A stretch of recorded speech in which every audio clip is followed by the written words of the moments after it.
The Town will look to right the biggest wrong of the season so far on Saturday afternoon when Middlesbrough are the visitors to Kenilworth Road. Alongside me to preview the game, I've got the Lutonian journalist James Cunliffe, and we've got Town fan Mark Crowther back for this preview as well. Gents, revenge, and another dose of revenge, please. Yep, serve it all to me now, please. Any win, even if it's 1-0, I'll take it. Any win will do, yes. We'll preview the game right after this intro. I believe our supporters are the best supporters in the country. I love this town. I love this town. I love this town. You know what I love about this town is actually you. Everyone in it has got this massive soul. We're Luton people, and that's what we care about.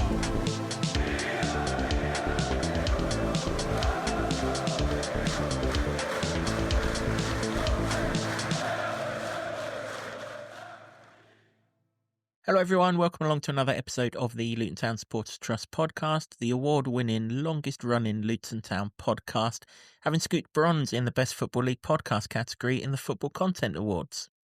This season the show is in association with Solid, providing opportunities, provisions and assistance so our academy can fulfil their potential. As I mentioned before the intro, Luton Town versus Middlesbrough is the game that we're previewing, Saturday 3 p.m. No UK TV coverage of this one, so if you want to see the game, the best bet is to go and get a ticket to the Kenilworth Road on Saturday and get behind the boys in person. I've got the Lutonian journalist James Cunliffe, and as I said before the intro, we've got Mark Crowther for this preview as well.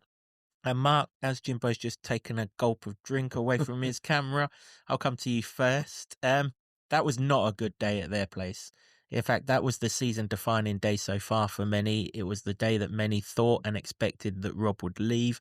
And it's the kind of, if it all does end in the wrong way, it's the game that people will always reflect on. So let's put the wrong right on Saturday. And players have got professional pride, and none of them would have enjoyed that performance back in November. And yes, we're focused on the here and now and getting the 3 points and climbing up the table, but professional pride in them is like they've got a score to settle and they want to right the wrong and put down a marker that wasn't the real Luton that turned up at Middlesbrough in November. Yeah, I hope so. That is for sure. Could be a big day Saturday, Jimbo. Could be the first day in a while that the Town are out of the bottom three. Of course, the results got to go our way. Firstly, we've got to win. And then we would need Plymouth to get something against Derby. And then we would need Cardiff to lose at Blackburn. Come on, Blackburn. You're becoming pains in the arses this week. That's 2 of the relegation teams you've lost to this week. Don't make it a third. But if it does, we'll be out of the bottom 3 going into our guaranteed win at Hull. Yeah, pinning that one on me. Hey, it's the stats. I just told you about them. But yeah, we've got to, as you said, start getting back-to-back wins. And had the momentum in Portsmouth. It went within 18 minutes at Burnley. It's got to carry on here. There's more on this game, I feel, because of that match up at the Riverside in November. That was it should have almost been the turning point, and it wasn't. It was limp on for a bit longer. But the performance wasn't good enough. And we've said that a lot at the time, but to get pumped 5-1 up there was pretty dire. So there's a lot riding on this anyway. But when you take into sort of a revenge mission anyway you slice it, this could be a massive moment for Luton. Yeah, that's the end of the away game. I got myself into trouble in my reaction after that game, so we won't be doing that anymore. It is a different Middlesbrough team that we're going to be playing on Saturday, Mark. A couple of the men that destroyed us in that game, Ben Doak is injured. Emmanuel Latte-Lath's playing in Atlanta, and I wouldn't have thought he could score from there, so that's kind of handy. They've lost 5 of their last 6 away from home. There are reasons to think that this isn't the game or the daunting game that it looked maybe a month or 6 weeks ago. No, and they're in, as you said, Middlesbrough in a different place. I mean, back in November, I think they'd gone 4, 5 and 6 goals in consecutive games, and they're on a roll. And yeah, as poor as we were, I think they were on another one of their good days. Whereas I think it's going to be a different atmosphere. Kenny's going to be rocking. It's going to be noisy, and their away form is nothing like the home form. I know they won 3 of the last 4, but most of them are away, are at home, and yeah, it's as with most games, the first goal is so important, and getting the momentum and getting the crowd behind the team. So yeah, it's going to be an interesting day and an interesting lineup. I'll be glad to concede it if it sparks us into life like it did on Tuesday night, though, that's for sure. But let's hope we don't need sparking into life. We need to be so much better from the off here than what we've been in the last 2 home games. So I know we went ahead against Portsmouth, but don't think anyone could really argue that we were much copying that game. 6 unbeaten against Middlesbrough here, so they haven't got a particularly good record here. That's good. Obviously, the last time they were here, promotion season, 3 or 4 games from the end of the regular season, and we won 2-1, didn't we? Kind of the game that guaranteed we were going to finish 3rd, and we got the win that day. Couple of threats though from Middlesbrough. They have got a seriously long injury list, has to be said. And if you're all out injured on Saturday, well, our hearts don't really bleed.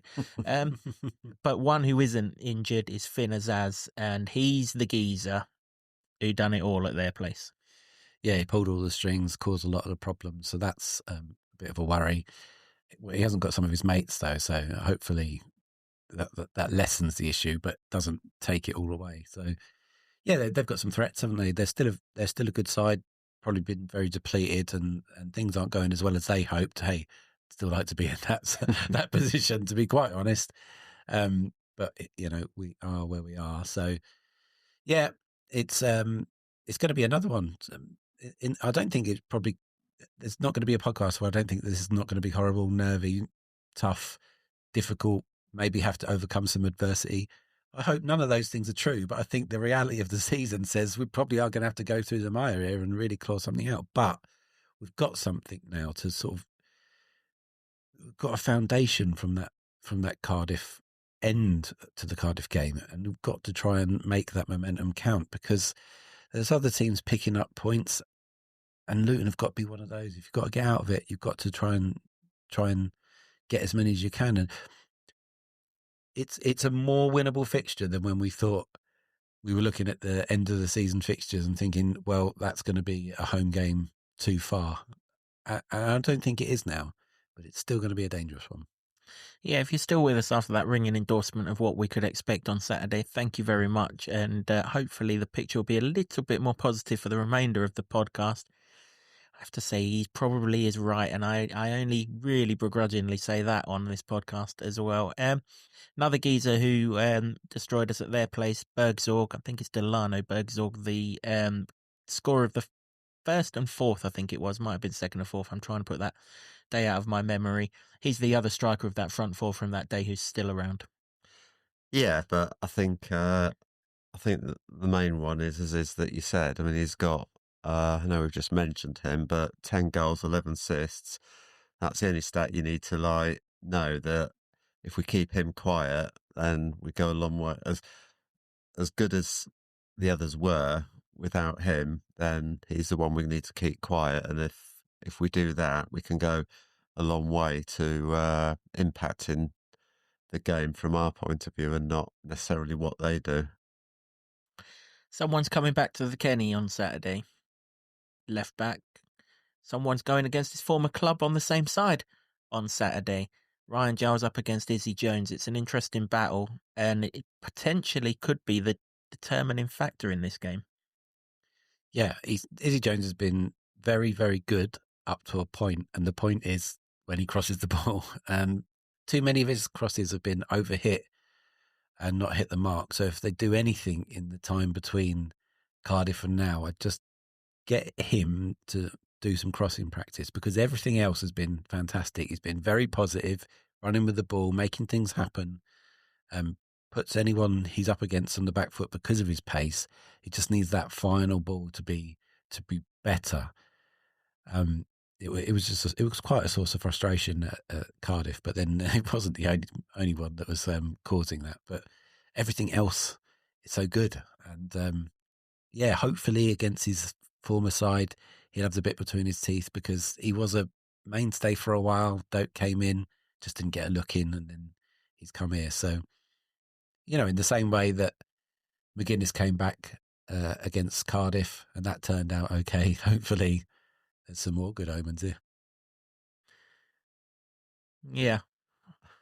It would be rather ironic if, having flogged him for having no end product, he sticks one in the top bins on Saturday and says, "There's my end product, sunshine." Reverse psychology for the win, mate. Go on, Izzy. Prove me wrong. How many minutes did you think we'd get through without the reverse psychology? I've got to be honest, I'm out the sweepstake. I am. I'm out. I thought it'd be a lot longer than that, but, not to be the case.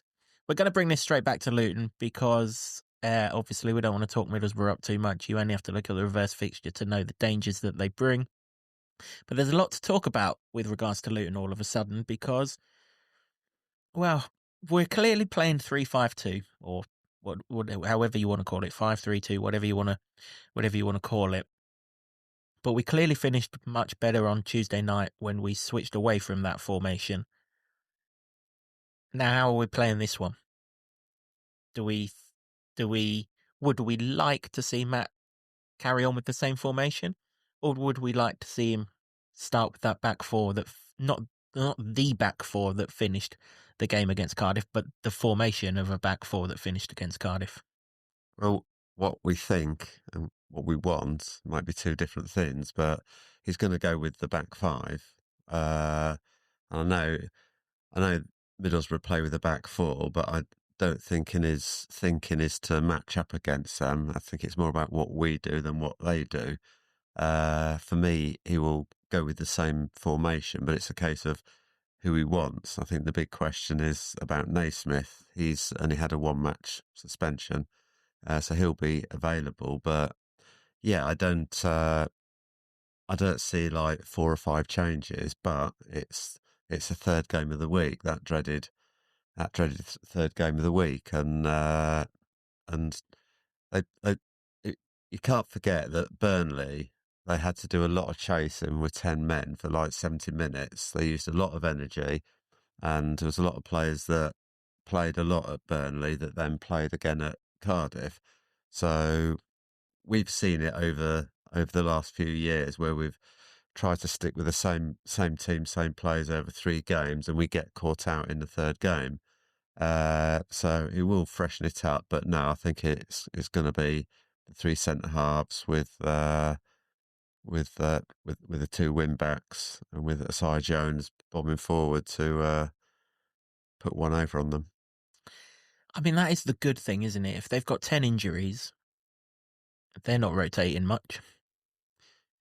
Yeah, hopefully they're easier to figure out. They're not going to be easier to play against. I don't think any team apart from Cardiff we could say that about this season. But I make Mark right that he has been talking up the 3 centre halves as a formation that fits the players he's currently got, and it's not something that you like. And I can see you shaking your head.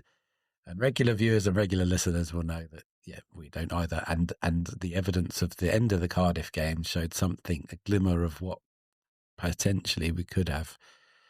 I'd be just very surprised, even though I think that looked good. And you're at home, so you'd be expected to press them more. But I think that it's about who will make up that back 3, and I think because of it being the 3-game week, and Cal having that suspension rest, that he would come back in, and that would make sense that he'd come in for Bell. And you don't drop Christ Makoso for me. No dipping him in and out at all. And then it depends whether he wants to play Reece Burke or McGuinness, I suppose. But I imagine it would be McGuinness and work Reece Burke back into it in a similar way that he did against Cardiff. So that for me would be the back 3 that he'd go against. He'd go with, as much as I'd like to see a 4.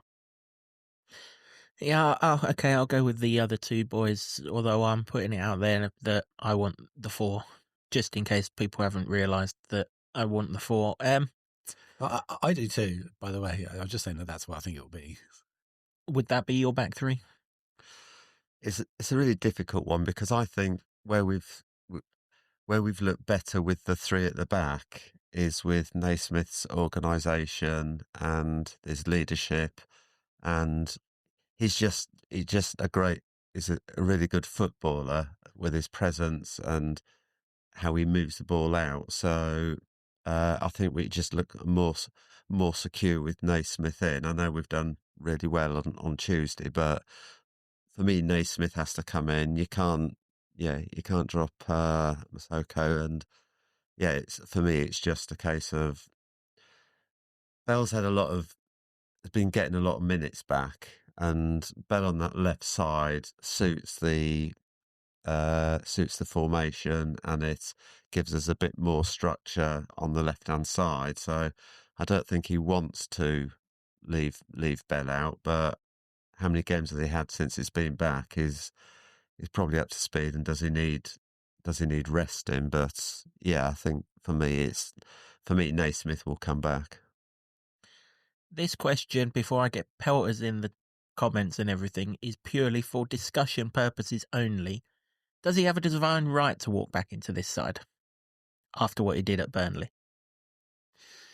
Well, I mean, it was stupid, obviously, and I think he's acknowledged that. And I think that for his overall footballing ability, I think he would have to play. Does he have a divine? Well, nobody has a divine right to walk back in, but we are also in the end of a 3-game week, and like Mark says, we've highlighted on this podcast, we haven't picked up a single point at the end of a 3-game week, have we? Until the Plymouth one, and that was enforced because of the fixture changes. So before that, nothing. And surely you've got to learn your lessons and freshen it up a bit. I think Bell has played a fair bit, and that so he's not really necessarily done anything wrong to come out. But I think that would make sense as a change. And then you've got Naismith's ability on the ball, which is another key aspect of what we get from him. Fair enough. I've previously said on this podcast the wing-backs are the wing-backs because there's no other option. But twice now, Miliali's been brought on for Alfie Doughty. Okay, at Burnley, he played left wing-back. At Cardiff, we changed to a back 4. Does Doughty still start? Or are we starting Miliali? And if you're not starting Miliali, are you starting him elsewhere? So if you're not starting Miliali left wing-back, are you starting him elsewhere? Yeah, well, I mean, he isn't a wing back, is he? He's an attacker, but where are you going to get him in, I suppose? But he performed so well, and he was such an exciting prospect that I think you've got to try and work him in the side. And if you're going to play that formation with the wing backs, then that seems the only place. Doughty's played a lot of football since he's come back, and I think he's still not up to speed. I did ask Bloomfield about it a couple of games ago, and he said there's more to come from both him and Jones. But I think Jones has kind of excelled a bit more. He's certainly got more pace. He's been more effective. Doughty obviously got brought off because he was one of the handful of players that had a really disappointed game against Cardiff. So if you're going to reward impact and good play, I think lots of fans would be very comfortable with it, Miliali coming in. For me, Ali, it's the impact that he can bring, and I think Matt will see that the impact of him, say the last half hour, depending how the game goes. If we want to stretch them, I don't see Ali starting, not because he wasn't good, because he was really good at Cardiff, but I think he wants that impact, like the last half hour. If they're tiring and we want to stretch the game and find the spaces, then I think he'll be on the bench, but on the basis that we know what he can do and he can impact the game. And we talked in the last podcast about having options on the bench, which is like a really strong thing that we can like impact the game from the bench as much as what's on. So no, I see Ali starting on the bench, but having the impact to really come on and make an impact, really. See, I understand that temptation as well, but I would rather, and I always say this anyway, not just because of this fixture, I would rather go at it with the players that can try and make a difference for 60 minutes and then bring him off for somebody else than hope to still be in a game at 60 minutes and have someone to come on. I would always rather that. I don't want to go through another 60 minutes like we did in the midweek. Frankly, I'd rather they started on the front foot. We want a Sheffield United first half performance for two halves, but I think that the thinking now is a lot more challenging for Bloomfield on this because of that performance in the last half an hour in Cardiff. And the fact that they have to go and attack this game now. They have to try and win. They've got some positivity. They've got some momentum. They've got to try and take it. And he was one player that really, really made a difference. Yeah, he is. He's no left wing back though. No, that's clear. And without repeating myself over and over again, therein lies the problem. Our most impactful and effective players do not play in this formation. And until we change that, we're going to have more of these turgid. Because the ones that are in this formation can only deliver that. I think Ali's best position, you could fit him in with a back four and play further up the field where he can have more impact on the game. I mean, we've seen this season where we had John playing wing back and players playing out of position that were almost trying to plug gaps. Now, all right, back then we had more injuries and we had less options, but I think based on what we saw at Cardiff, if he's going to impact the game, then the back four suits him. He does his work further forward and not as a wing back trying to get him forward, because the whole idea of, for me, like having the three centre halves is it gives your wing backs full rein to impact the game further up the pitch, not when you push back. And we'll come onto the midfield, but like to be able to like press and push and everyone pressing forward, and that's where you get the impact of the wing backs. But I don't think he's a wing back, and that's why I think he won't start, because he can come on and impact in a variety of positions. If he needs to come on, play wing back for 20 minutes to suit the rest of the formation, he can do. But if we're chasing a goal, then he can come on and play a lot more further forward. So that's my thinking why I think he's not going to start, and we'll see hopefully another cameo when and if he comes on. Yeah, if we do play this three at the back, I wouldn't start him at left wing back either. Isn't this a two-pronged discussion? Isn't it what we think will happen and what we want to happen? Two different things. Is that what it is? Because I think we're on the same page. I mean, I've been all the time about the formation, and every time that it has been almost forced upon Luton or they've switched to it, it seems to be an uptick in attacking output. And that's what we've seen. So what I'd want is a 4-3-3. And I think that would fit the players. And the three that came on and almost played that front three role at Cardiff all really performed well. And the two strikers that started the game have been struggling for a while. So I think that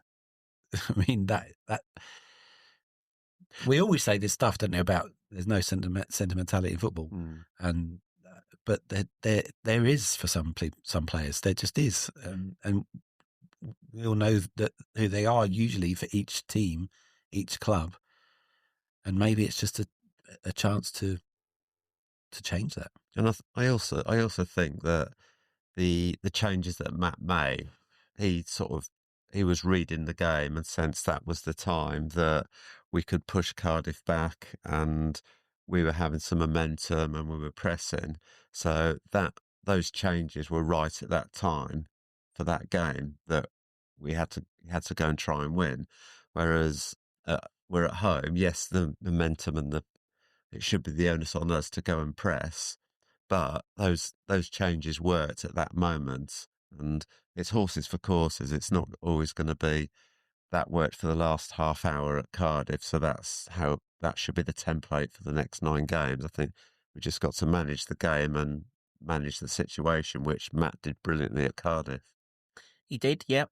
Horses for courses in Cheltenham week's probably not no bad thing, is it? That's for sure. Yeah, okay, so if we're sticking Depends if the horses you've got are due to be for the glue factory, doesn't it? Well, I like to think those of you out there that are having your Gold Cup bets probably pick one that's got 4 legs and runs forward rather than anything to do with glue, but, that's neither here nor there.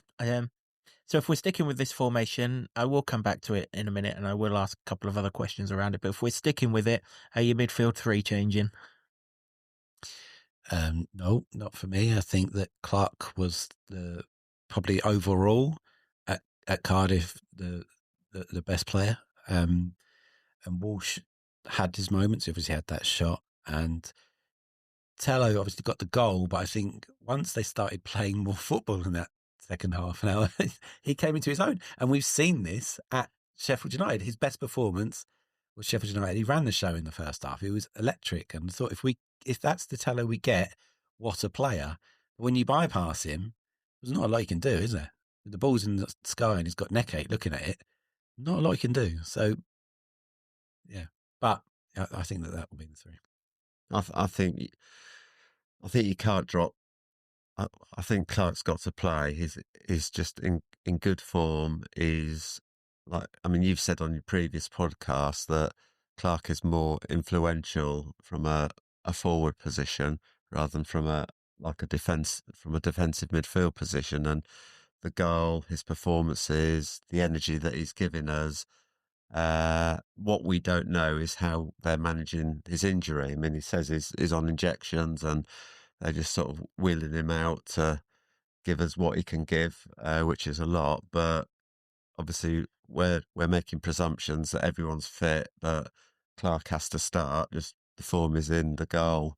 I mean, he must be absolutely buzzing after Tuesday. I'm sort of like sitting on the fence because, yes, I think we should go with the same 3. But once again, most of these players played most of the Burnley game, which I'm sort of repeating myself, but that was 70 minutes of chasing the ball. Well, Walsh didn't he? So he got hooked off pretty quick, pretty sharpish. Yeah. So he'll be okay, I think. Yeah, but they put a shift in that, and then they also put a shift in on Tuesday. How much do you freshen it up? How much do you go with your strongest team because that's your best team? I mean, if this wasn't the 3rd game week and say this was Hull, then to me you go with those 3 in the middle that we had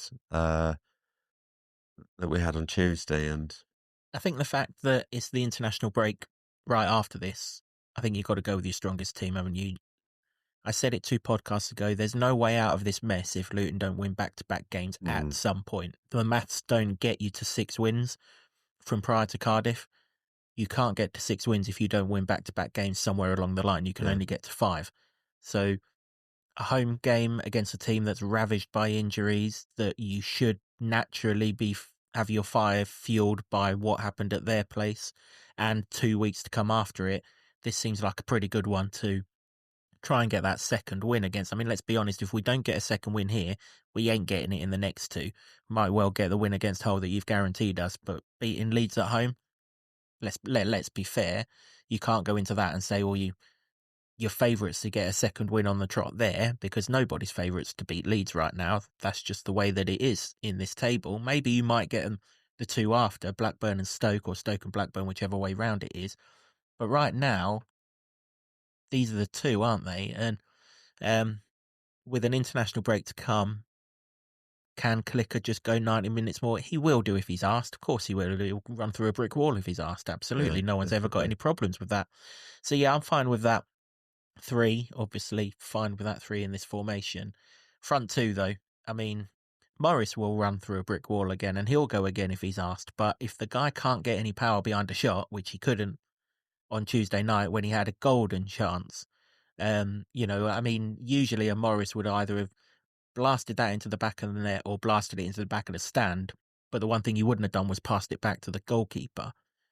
You do wonder if that's caught him out now, and we've gone one game too far with him. Hey, listen, there's an argument: would you play him anyway? But certainly, he looks injured to me. I wouldn't risk that.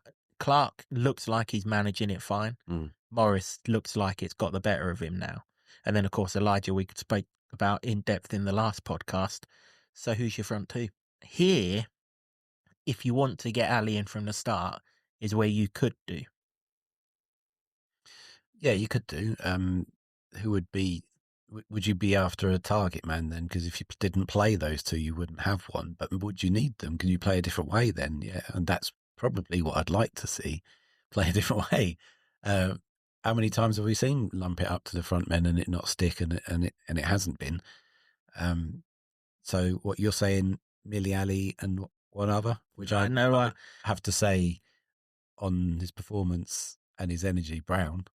Yeah, I'm not saying that, but so I'm not saying that because on Tuesday night against QPR, Middlesbrough had a left back and a central midfielder at centre half. Now, if this was a perfectly full strength Middlesbrough side, or I was picking this team for this game 2 or 3 weeks ago, then I probably would have gone those two. But now, I know he's not in goal scoring form, but he'll cause problems. Elijah and Brown alongside him, they would be my two, because ultimately he's up against a central midfielder, and we saw what happened with Pack up against a central midfielder. As a central midfielder up against two physical strikers wasn't happening when Portsmouth come to town. It's going to be similar here. Johnny Howson is a defensive midfielder. He's not a centre-back in any which way but where. He might play right-back and Dyke still play inside, but he's still a full-back playing centre-back. Ultimately, we're not going up against their best two centre-backs unless they've made a miraculous recovery in the next 3 days. So I'm happy to play Elijah in this game purely because I can see a mistake happening at the heart of that defence, and who's the best one to force that mistake? That's Elijah. Of course, someone else will need to convert it in the form that he's in, but let's get the mistake out of them first. I mean, I would play Brown, just the movement, because Morris, he won everything in the air. We know how he plays, and he holds the ball up, and people can feed off that. And I agree, if he was fit, it's Morris all day long. But is he fit? And we probably think he probably isn't. But then, yeah, Elijah, yeah, you can tell he's just short of confidence. But yeah, there are other options, and I think the forward line will depend on the formation that he wants to play. But yeah, I'd probably go Elijah and Brown, and then with Ali to come on as an option, really. But if Carlton Morris is fit, for me, he has to start. And it might be that it's like, give me 60 minutes. That says, give me 60 minutes, because he holds the ball up from the front, and he creates a lot, and he gives us so much. So it all depends on the fitness levels, but it might be just give me 60 minutes. But failing that, Elijah and Brown for me. I'm in it mood, and let's go for Millie Ali and Jacob Brown. Why not? Try it. You can change it if it doesn't work, but what we saw at the end of Cardiff excited me. I thought you were going to say Nordas then. I thought, crikey, we have gone full circle. Nordas is fit, isn't he? Well, he warmed up very well at Burnley. That's the last time I've seen him in about a month. But, I assume he's fit. Looks all right when they play that Sidley tippy-tappy game at half-time, doesn't he? But if he's not getting on at 3-0, and I said this after the Burnley game, if he's not getting on at 3-0 down at Burnley, when is he getting on? That would be my question.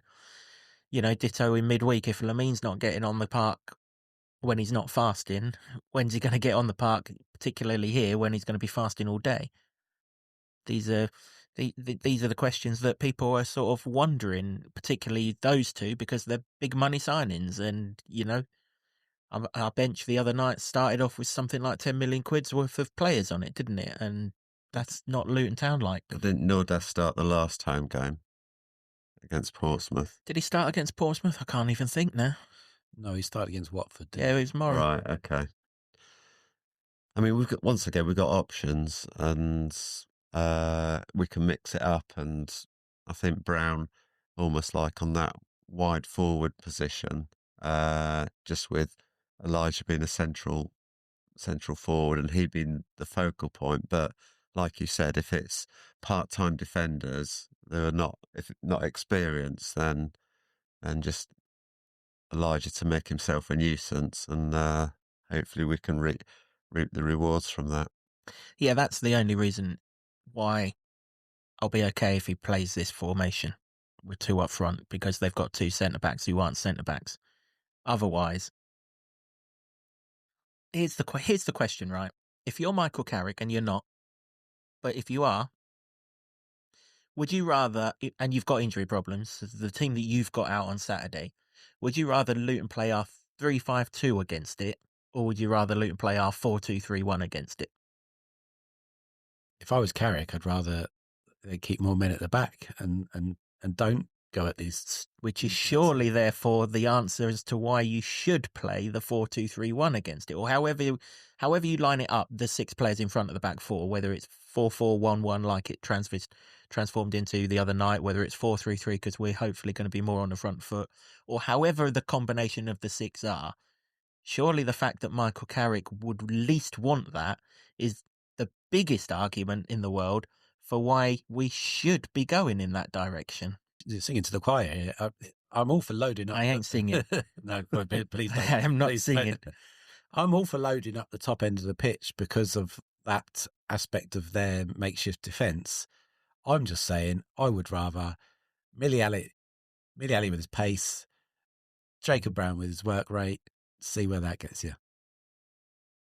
Yeah, no, it's fair enough. And the other question then that I would have on that is supporters who are going, and this is where you guys come in, supporters who are going on Saturday, when you put your phone on at 2:00 and you check the team out, are you going to be more excited seeing Luton in the 3-5-2, even if you've got Miliali up front in that 3-5-2, or are you going to be more excited seeing the team structure that finished the game on Tuesday night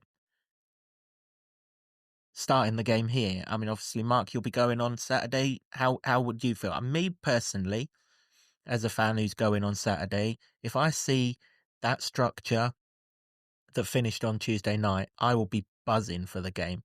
If I see the structure that started on Tuesday night, I'll wait till 4:00 and toddle off and pop in then. It's like we said, though, what we would like to see and what we expect to see are probably two different things. And yeah, we're expecting to see like 3 centre halves. I'm expecting to see Naismith come back, which we're more secure with that. Don't forget, Aziz, that we've got to keep quiet. So, and let's not forget that Middlesbrough are 3 points outside the playoffs. So they can't just come and settle for a draw. They've got to be looking for wins to get back into it. So it's not going to be a defensive Middlesbrough performance, I think. And if they've got defenders out and they've got like midfielders in the centre halves, then attack is the best form of defence. So, see, I agree with that. It doesn't matter what formation, what lineup you put in the back line, can't stop conceding goals. So let's just throw the bloody kitchen sink at them and stick some tackers on there and see what we can get. The crowd will respond to attacking football. We know this. You know, and if Cal Naismith's going to come back, you feel a bit more confident anyway. Christ Masoko, our saviour, he can be there. He can recover if there's a problem. Stick more attackers on. Stick more people who are going to score goals. And listen, you can talk about Morris and Elijah and the strengths and stuff they do have, but what they're not doing is scoring goals, and they haven't done for a while. So there's going to be no difference between that output and Miliali, who hasn't scored yet. But Brown is the only one of those strikers that started the season that has started scoring goals of late. There's only one or two here or there, but it's more than the other two. So that's where my thinking is. Yeah, no, it's fair enough. Yeah, more attacking players on the pitch, absolutely. That's what we've wanted all season long. I mean, we said after the Burnley, well, we've got to win 2 games somewhere. We also said we've got to score about 18 goals in these last 10 games as a rough figure. Well, we're not going to score 18 goals if we don't have people who can score goals on the football pitch. And for me, I'm pretty confident that Walsh will play because he missed the Burnley game where he got hooked off after 20 minutes or so. I'd rather the ball at Walsh's feet and Millie Ali trying to peel off the shoulder of a defender is a totally different way to we've been playing, but I'd rather see that and him try and thread balls through like he was doing when he had that almost redemption night at QPR, when he was playing that role. I'd love to see that more. If you're just lumping balls up to two players that may or may not keep it depending on where they are form-wise, which hasn't hit the heights they've been at the last 2 seasons, I think that's more predictable. But that's where we need to get Jones in the game, so that we're not sort of... Elijah will be the focal point just because of the way he plays. But I think we've got to... The first half against Sheffield United, which was brilliant, and the movement, the passing, the space, everything about that first half, apart from the goals, was how we want to play. And like we talked about, it will be 3 at the back and we will have win-backs, but that's where I think Jones can influence the game massively. I think he will, though. If you play in an attacking formation, you don't forget he's not a wing-back, is he? And he's been asked to play that. And he's been playing well and he's been growing into that role. But he's more forward-thinking. If you've got him as more of an out-and-out wide man, he would naturally, I think, thrive in that role. And, everything about his game up until the final delivery has been fantastic. He improves that, more chances come. And he's up against Giles, and I never saw Giles as having pace, not that we saw much of him. But I think that's a battle. I always say, if you win your individual battles, then collectively you win enough battles, you win the game, as far as I'm concerned. And that's a big one for me. Jones against Giles, he wins that battle. And yes, you've raised concerns about the end product, but get Asgard, who does what he does and did at Cardiff, then I think, yes, it's the forwards outscoring, but if the midfield are weighing in with goals, Clicker will always get goals from midfield, and we can just weigh in with goals, and we're always strong as set plays, so there are other ways to score, and if they've got a defence that's got people out of positions, then I think set plays is another opening, and that's where Alfie comes in. That his set plays, his assists will be key as well. If he plays. I mean, I'm talking about 2 different formations here, but if you're playing the wing-back role and Miliani played that role, that's not permanently what he's doing. But as Doughty run himself into the ground for a little period and he needs a little rest, who knows? Yeah, look, I could be proved wrong. I don't see that you can go into a championship game of football with Millie Ali at left wing back. I just don't. He's got no defensive nous about him at all, apart from pace that can cover it. Just doesn't. You saw it at Sunderland. Doesn't. They asked him to double up on Lefay that night. It's like asking me to double up on Pele. It's not going to happen, is it? But you can play him in the alternative formations. And, one of the reasons why Izzy Jones's end product isn't great is because he gets to the byline, he looks in the penalty box, and all he sees is green grass or opposition defenders. Because we don't have players in the box, because we have 3 defenders who ain't going forward. We have a deep lying midfielder who ain't going forward. And the wing-back on the other side's not allowed to go forward as far forward either. So we've literally got 2 strikers, one of which, presumably to get Jones in that position in the first place, has linked the play to get him there. So he's aiming for a needle in a haystack. your conversion rate's not going to be good, is it? Whereas only trouble is he's missing the haystack as well. So I'd miss the bloody haystack as well. It's just like, I get your point. There's definitely an improvement in there, but there will be also a natural improvement in there if you have more bodies for him to aim at. If you have more bodies, a shit cross can turn good, whereas if you have less bodies, a good cross can turn bad. I'll tell you something I did see in Cardiff, and whether this is a fluke or not, I don't know, but hopefully the analysts pick this up, is that maybe they've recognised that some of his crosses get hit long, and Christ Makoso was at the back stick for one of them, and he headed just over the bar, just over the angle across bar. From that set piece that it looked like Walsh didn't take, but he absolutely did by just nudging it an inch to Alfie, who laid it down the line to Izzy Jones, wasn't he? It was quite a clever free kick, actually. Yeah, so maybe they've recognised that, and having someone out there to recycle the ball back into the box might be a thing. That was a big pitch at Cardiff. If we replicate that, he's going to be standing on the top of the main stand roof. But yeah, I take your point. I mean, for me, you're right.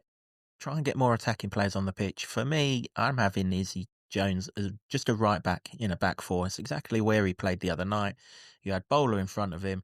Bowler cuts inside. He takes the left back inside, leaving Izzy Jones with the whole world down that right-hand side. Bowler will then be in the box. Asgard presumably be in the box. Your striker's in the box, and your winger on the other side's in the box. And all of a sudden, we've got 4 people who can score a goal, and that's before you even mention Jordan Clark getting there to support as well. This way, you just ain't got anywhere near enough, and that is why our goal-scoring record, forget the fact that 3, 4, 5, 6, 7, 10, however many defenders we can't keep the ball out of the net, the reason why we can't score goals is because too many people are in our bloody half rather than their half. Ditch the formation.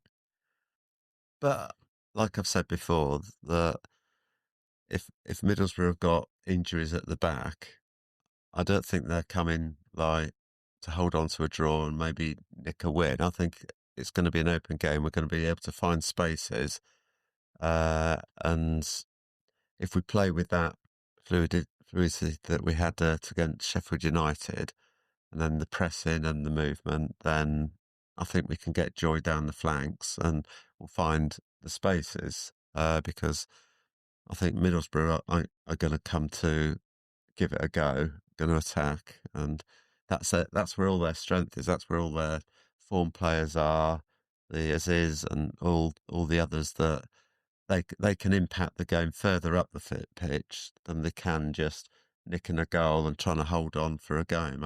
I just think with the way that Middlesbrough play, if we play with a good game management and we play smart and intelligent, then I think we'll find the spaces, and it's just converting the chances with the spaces that we find.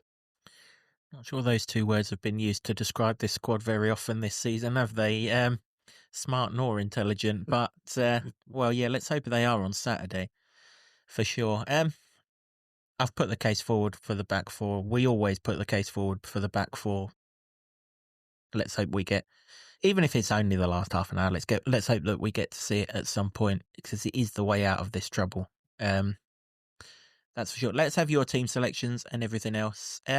We'll conclude the podcast, as always, with score predictions. Before we do our score predictions, we promised you the leaderboard from the last game. That is about to appear on your screen just beside me, so that you all know, well, that certainly those of you that are at the top of the leaderboard know exactly where you are going into this game. Jimbo, Luton v Middlesbrough, how does it end? Everybody knows what I'm going to say here, don't they? Come on, reverse psychology for the win is now a thing. I've only said it twice this podcast, actually.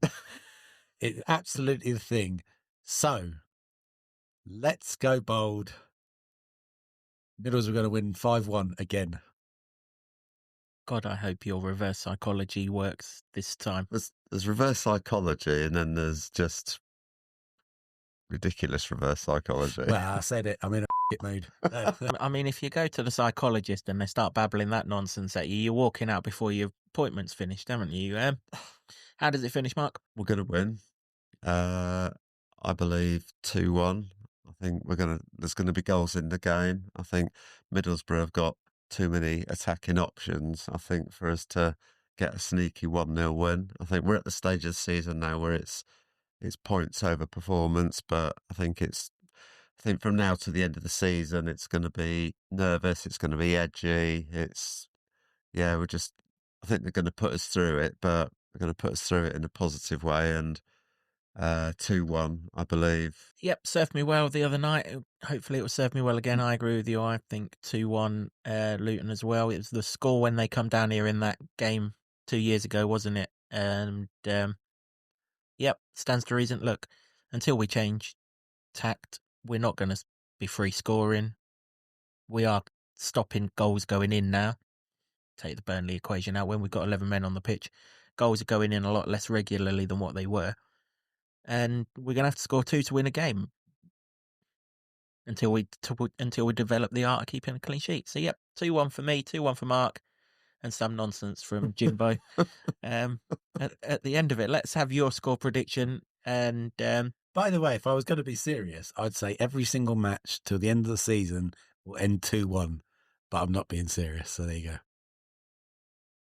There's something to look forward to. He still hasn't committed which way it'll end 2-1, but we're all good.